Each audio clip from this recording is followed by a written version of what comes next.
Hi, everybody. It's Elizabeth Workman. We miss you very much in Career Services, and all the counselors send their warm greetings, and Monique and Christy also, as well as Mary. We miss you. We wish you the best. We hope that you and your families are all doing well. We had planned to have a panel of experts talking about their success in finding their positions. This can't happen in person, but they have kindly agreed to share what they learned in their job searches with you. So I hope that this will give you some food for thought as the semester ends and after exams, that you act on some of the suggestions they've given you. And also, please stay in touch with your counselors. They are the best equipped to help you in your individualized job searches, and we love hearing from you. So with that said, the first one up is Madie Carpenter, and she is going to share some of her insights with you. Madie? Hi, my name is Madie, and I'm originally from Jonesboro, Arkansas, and I'm a 2L. Last summer, I was at a firm in Dallas, and this upcoming summer, I'll be at a different firm in Dallas. And I think what I'm supposed to be talking about is just how your success at Vanderbilt can really be leveraged and finding the right opportunity for you, and how to kind of deal with, if you're fortunate enough to have multiple options, how to kind of navigate that. And for me, I really didn't know what to expect going into the OCI process and interviews and callbacks. And was really lucky and fortunate and had a couple of different options that I was really trying to kind of like suss out and figure out what was right for me. And I think, my career counselor did a great job just kind of like pumping me up and encouraging me to ask the hard questions that would actually help me figure out where I want to go. And I know, it is really scary when you look at these like, top of the top firms, and you feel like your questions are silly, or you shouldn't be asking them. You should just be lucky to have an offer, which is true. But if you're trying to make the right choice for you and where you want to go for the next few years, or maybe longer than the next few years, it's important that you kind of know that it's okay to ask questions that are maybe uncomfortable or maybe feel silly. And this is after you've had the interview. And when they're reaching out to you and saying like, hey, do you have any questions? It's totally okay to be like, actually, yeah, I do. And I ended up doing second looks at a few different places. I had no idea that that was a thing. And I was just so torn between a few of my options, and, being told like, yeah, you should ask for a second look. Like, you're the person that needs one and that they want to give one to, so that, you can figure out, which is the best fit for you. And being able to go in there and say, hey, I have questions about, what happens when there's an economic downturn? What did you guys do in 2008? What kind of mentorship opportunities do you have? What kind of mentorship opportunities do you have specifically for women? Those kinds of things were super helpful. And I'm really glad that, Vanderbilt encouraged me and provided these opportunities that I was able to go after, and then go back and ask all my hard questions and find somewhere that I'm really happy with. Thank you. Okay, next one up is Joey. Hi, my name is Joey Kaminsky. I'm also a 2L. I'm originally from Nashville, and I spent my summer after first year working at a local firm here. And I think I'm supposed to be talking a little bit about how I found my 2L summer job, because I sort of went through a non-traditional route. I didn't go through the traditional OCI process. So I'll be working at a firm in New York in their financial institutions group. And I sort of found that through an early cold application process.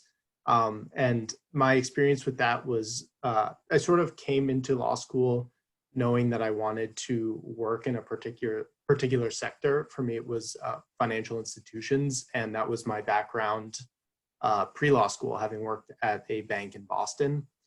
And so I brought to bear a lot of what I had done in my full-time job before law school, and in selecting classes and developing relationships with professors and mentors outside of the law school to sort of develop a picture of the geographic areas and the specific firms that I might want to look at. And also to learn about sort of law firm recruiting in general, because I think it can be easy to look into the OCI process and only confine your list to those firms that specifically come to campus or who reach out to you. But it's certainly, there are some firms out there that just because of our location or the specific market or sector they're in, they don't necessarily come to our school, but opportunities at those firms are not foreclosed. So the specific firm I'm going to did not join our New York interview program, but it was a firm I was really interested in because it aligned with my experiences. So I applied there with a cover letter emphasizing my background and how I thought that my experience and interest in financial institutions might match up well with that firm's practice, and how I really also wanted to be in New York because it was the place to be for financial services. And I was able to get an interview there. And in my interview, all of those things were emphasized. And I think also the firm appreciated having some diversity in law schools when they were recruiting. So I just to say that I think these sort of non-OCI avenues for recruiting can be really interesting to firms, and just to say that you should be encouraged to look for firms or other job opportunities, even when they're not directly advertised on campus. Okay, and Josh is shaking his head yes, because he agrees with that completely, don't you, Josh? I absolutely do, yeah. So I came to law school wanting to do public interest. I remember writing in my kind of statement of purpose in my application, you know, I want to help people, whether that be in government work or for a nonprofit, you know, that's where my area of interest is. And then when I got here, I realized that law firms pay you a lot of money, which complicated things a little bit. And that appealed to me. And I think I was torn for a while between the kind of pursuit of the golden handcuffs and the pursuit of my genuine interests. And I think that, especially as I saw my friends at OCI get offers from firms, you know, kind of swear away their futures to OCI, I started to feel a hint of despair, because I realized that if I didn't get one of those, then I was going to be on kind of a longer track in my pursuit of a government or a nonprofit kind of gig. I mean, I know people who are incredibly well qualified 3Ls right now who are still looking for nonprofit gigs just because the timeline isn't quite as forgiving to your psyche as the law firm hiring process. So one thing that I will say, if you are somebody who's not necessarily passionate about going the law firm route, is that's okay.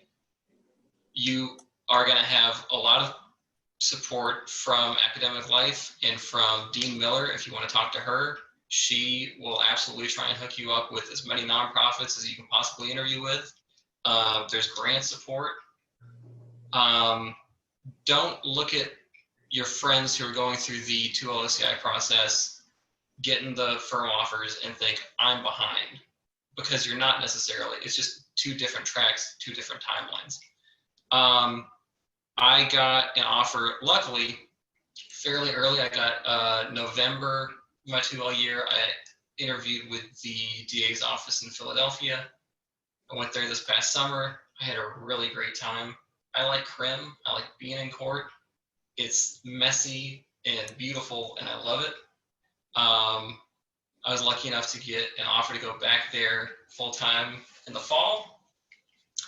But that month, I think between September and my interview in November, it was pretty taxing mentally, because I knew a lot of people who knew what they were going to do. They were on a rocket to the top, and I was kind of questioning a lot of my decisions that had brought me to that point. But in the end, I used the resources that were available to me. I showed up for more interviews. I pursued more opportunities, and I found something that worked for me all summer and is going to be working for me,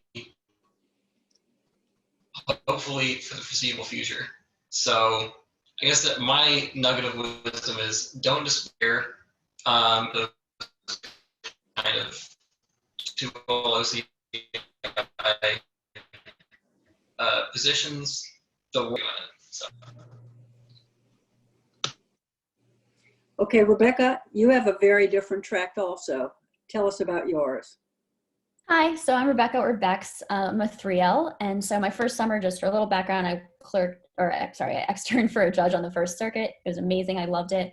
And then last summer, I worked at a firm out in the Bay Area. And so my thing to talk about is how to find yourself into a market that is maybe not the most typical market for Vanderbilt. And so for me, I was a little worried when I came to Vanderbilt because it's in the South, and I knew I wanted to go to San Francisco area, and that's obviously pretty far. But don't worry if you want to go somewhere unusual. Vanderbilt places all over. There is a lot in the Southeast, but that's because people here are normally from the Southeast, or often from the Southeast, and want to stay. So don't be worried if you want to go somewhere else. What I did was I went to the career fairs, and I cannot say how much I suggest that people do this. I was very nervous about getting a job, so I went to, and I like a lot of different cities, so I went to New York, DC, and the Bay Area Fair. And so New York and DC are through Vanderbilt, and they were great. And I suggest going to those if that's the areas you're interested in. But the San Francisco Bay Area Fair is done through the firms out there. I think ORC actually sponsors it, and anybody from any law school can go. It is a technically diversity fair, but there was all range of people there. So don't let that stop you either. And some people had said that I might get some pushback about I'm from Florida, so I have basically no ties to California. I know like 3 people in the entire state. And so I was told I might get some pushback about trying to go somewhere where I have no connections. And I have to say that was absolutely not the case. Only one interviewer gave me any type of pushback about it. Everybody else asked why I wanted to be there.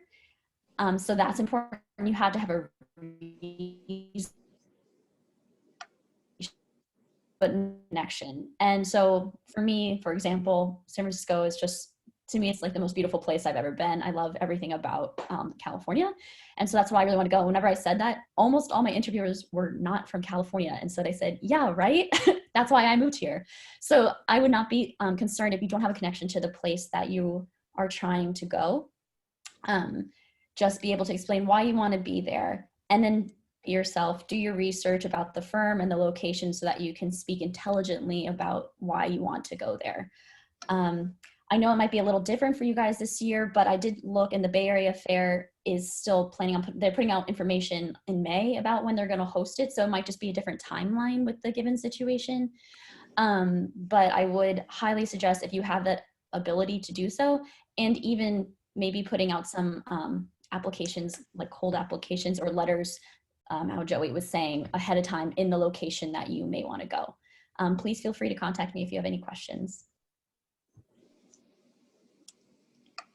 Okay, thank you. Harrison is also going to tell you more about an individual search that he did. Go ahead, Harrison. Yeah, and I'm going to echo a lot of stuff that Josh said, just in terms of trying to find a more public interest oriented thing. And one of the biggest kind of barriers to that is you do have to be a little bit self-motivated, because if you're one of the people who like makes a timeline based on when your friends are applying to jobs, or likes to be very organized through strictly like the career office, you're going to be able to find things through the career office, and you're going to find friends who are also interested in public interest stuff, but it's going to be a very different timeline, and it's going to be a little bit of a smaller segment of things to look for. And so what I basically ended up doing I'm a 2L now, and what I did for the first summer was I knew that I'd been interested in either public defense or some kind of environmental law. And so I just sort of like cast a wide net and Google searched and went on Simplicity and emailed people who came in to give talks at Vanderbilt. And eventually I ended up going to the federal public defender in Nashville, which was great and was actually very helpful, both from just getting to do public defense for a summer, but also because I think especially in public interest, you meet people there who have not only done public defense, but they've done seven other kinds of public interest work throughout their legal careers. So if you're someone who can just kind of act like you're a little bit clueless about the process, as you probably are, people will stop by and give you a little bit of advice about everything. And the biggest thing people kept saying was, oh, if you're interested in public defense, you should really work at a state office for next summer, because as a 2L, you can do actual stuff in the courtroom for a lot of states. And the nice thing about that was it basically narrowed down the options to like around 50-ish. And then from there, it's just a matter of like finding places to apply. And so what I did was I had like sort of found 2 or 3 places to apply, and then I went to the Equal Justice Works career fair. And through that, you can apply to a lot of stuff. And that was actually really helpful because they have sort of preset interviews, and it allows it to feel a little bit more like an OCI big law type career fair, even though it's for public interest stuff. But at the same time, there's one for the whole country basically. And so the options for interviewing at places are kind of limited. And so the place where I had decided I really wanted to work at was the New Hampshire Public Defender. And I applied to them and sent in a cover letter and everything, and ended up not even getting an interview in person at that career fair. And I was like, oh no, everything's falling apart. I have no plan.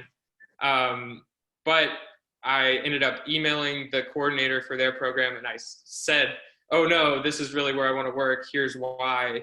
And I think I sent basically a very earnest email, and they were like, oh, we only had 8 slots total for interviewing at the fair. We'd really love to hear from you. Can you do a phone interview? And I was like, oh, absolutely. And I think being able to be flexible like that and also really articulate what you're interested in is the thing that sets you up most for finding weird little jobs in weird little places, if that's what you're interested in. Okay, thank you. And Olisa, you have some very specific advice for students regarding some job fairs. Yeah, so my name is Olisa. I'm a 2L. I'm originally from Connecticut. And I spent 3 years in between undergrad and law school working in DC. So that's always kind of been my target area, my target market for after graduation. For my first 1L summer, I split my time between a local firm here in Nashville and the public defender's office, but knew I wanted to go back to DC. So what I am going to talk about is SEMJF, which is the Southeastern Minority Job Fair. So that is a job fair that occurs, I think in late July. And you'll probably start getting emails about it pretty soon. I remember within that process, it was very front heavy, where basically it's kind of like the process like OCI. So there are a list of firms that are participating in this job fair in Atlanta.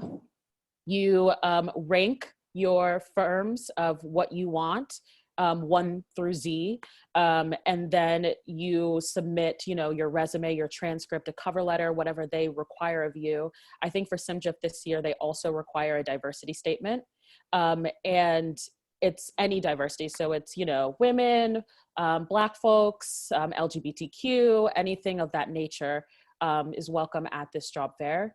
And you bid for the firm, and then based on how you bid and how you rank, the firm will receive your bid, and then they will pick who they want to interview for the job fair. And it's over 2 days, so the possibilities are endless, really, for like any of the firms that you can interview with.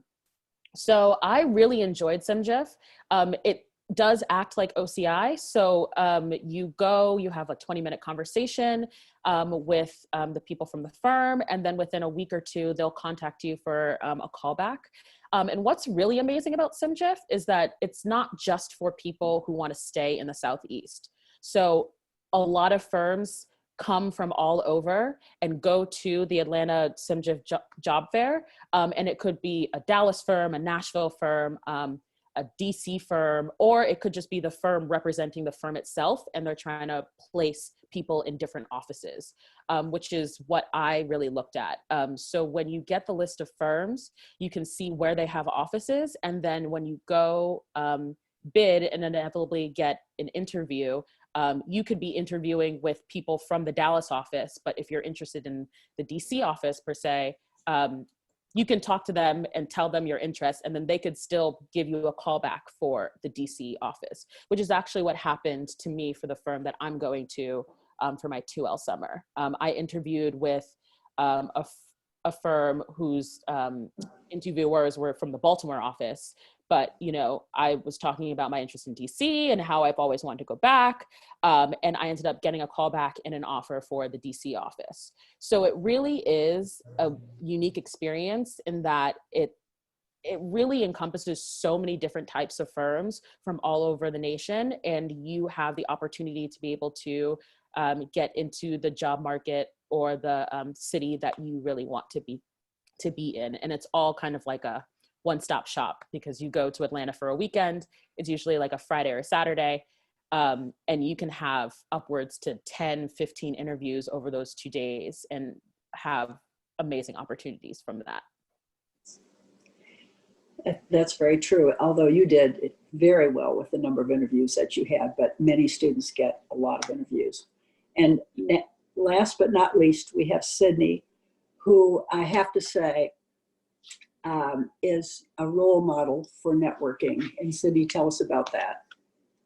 Thank you, Dean Workman. So my name is Sydney. I'm a 2L, originally from St. Louis. This last summer, I worked at a sports agency. And then this next summer of my 2L, I'll be splitting the summer between 2 different firms. And so the first firm I had the opportunity to get through OCI, and it's in Florida. And then the second one I actually got just through networking. I ended up reaching out to an attorney over Thanksgiving break of my 2L year, and just wanted to get a relationship with her as a mentor. She's in a sports industry and for a long time, and so I wanted to build that connection. And I ended up having the opportunity to have an offer from the firm that she works at. And so I think building these relationships are very important throughout your whole law school career, and you never know where it's going to lead you. I think for me, is just being genuine and knowing that those connections will help you, whether it's give you a job offer or just help you mentor in figuring out what you want to do, how to be successful in that industry. And to me, it really paid off, but I think it's important to balance being professional and persistent in those relationships. And so don't be scared to reach out to people in the industries that you're interested in, and be persistent, but also respectful of their time. And I think you'll find a lot of people are very excited to help young attorneys that are up and coming and interested in their field. And then I think some of the biggest takeaways that I've learned just through networking is to build relationships and to stay connected with people. And that doesn't mean just, one talk, but continuing to update them on your life and being interested in their career as well. And then I think just sharing your passions with them, being comfortable with who you are, knowing that you are so much more than your grades, and they will see that in the relationships that you build with people.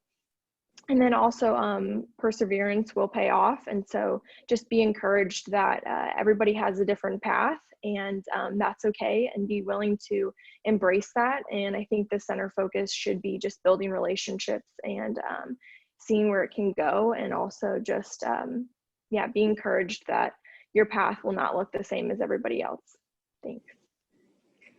Okay, thank you all so much. We will email this presentation to everyone else, and we will include your emails and the gist of what you had to say, so that if they have any further questions, they can ask you. You are all really great assets to the school, and we really appreciate your help today. We wish you the best, and we hope to see you all pretty soon. So take care. And Christy, thank you so much for helping us record this presentation. Take care. Bye, everybody.